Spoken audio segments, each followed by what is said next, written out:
On June the 14th of 2013, Shreveport firemen paid a prostitute to have sexual relations with an intellectually challenged man who habituated fire station number 8 here in Shreveport.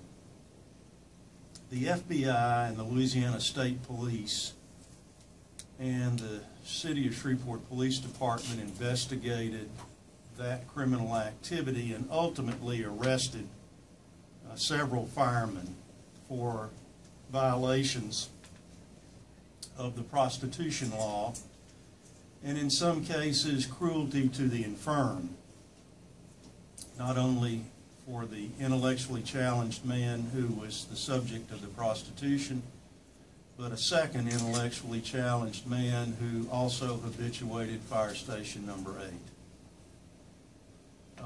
These arrests ultimately led to guilty pleas by 5 of the firemen. They pled variously to solicitation of prostitution and also to cruelty to an intellectually disabled person, to the infirm, actually, is the way it reads. One of those firemen still is pending trial, and that trial is scheduled to begin in a few weeks later this summer.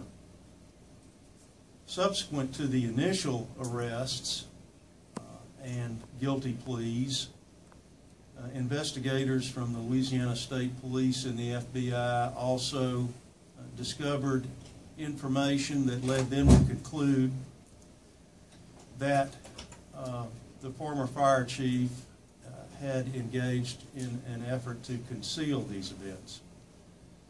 And former Chief Mulford and another fire chief, former Captain Tommy Carpenter, have been indicted and are awaiting trial on those charges.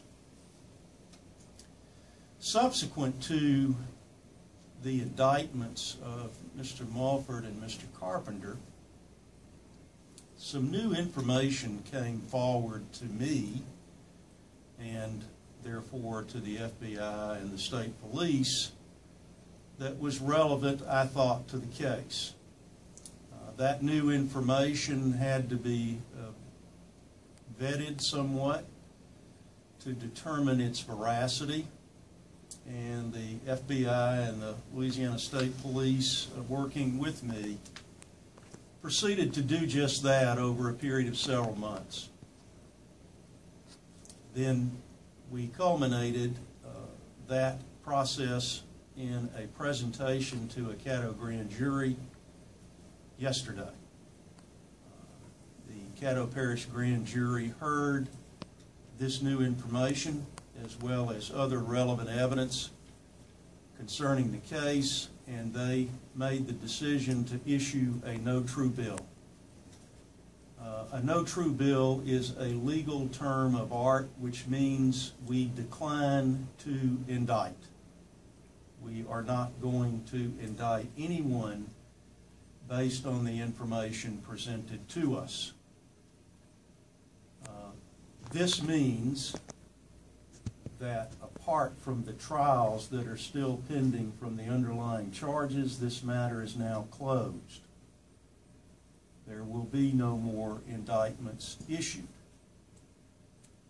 And so, because this matter has generated a considerable amount of public interest, I wanted to announce that finding publicly.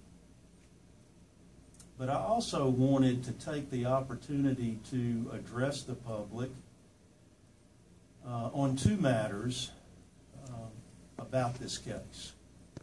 It has generated a great deal of public interest and a great deal of strong emotion on the part of the public. But I want the public to clearly understand that the acts that were involved in this criminal conduct were the acts of just a very few people with the Shreveport Fire Department.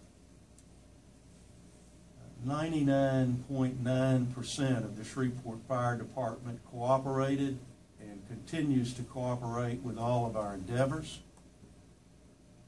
and we are grateful to them for that. They testified when called upon to do so. They met with us when called upon to do so, and they did so honestly and forthrightly. The men and women of the fire department risk their lives every day for us, and they deserve our thanks and our respect. And I want the public to understand that, because the fire department has come under intense scrutiny and no small amount of criticism as the result of these events. So I think it is only fitting and appropriate that when we do bring these events to a close, that caveat is added. But in addition to the Shreveport Fire Department, I also want to acknowledge the cooperation of the Shreveport Police Department and city government. All of those branches of our government were cooperative throughout this enterprise, and I want to publicly thank not only former Chief, current Chief Scott Wilburton, former Deputy Chief Tom Self of the Fire Department, but current Police Chief Willie Shaw, former Mayor Glover, and current Mayor Tyler for their cooperation and the cooperation of their staffs as we tried to investigate these matters.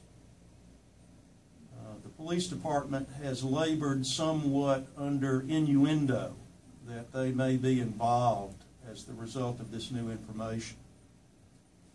And I think that the no true bill speaks for itself, and that the police department does not have to act under any innuendo any longer. Like the fire department, these men and women risk their lives for us every day, and the Shreveport Police, remain a strong force for good in our community.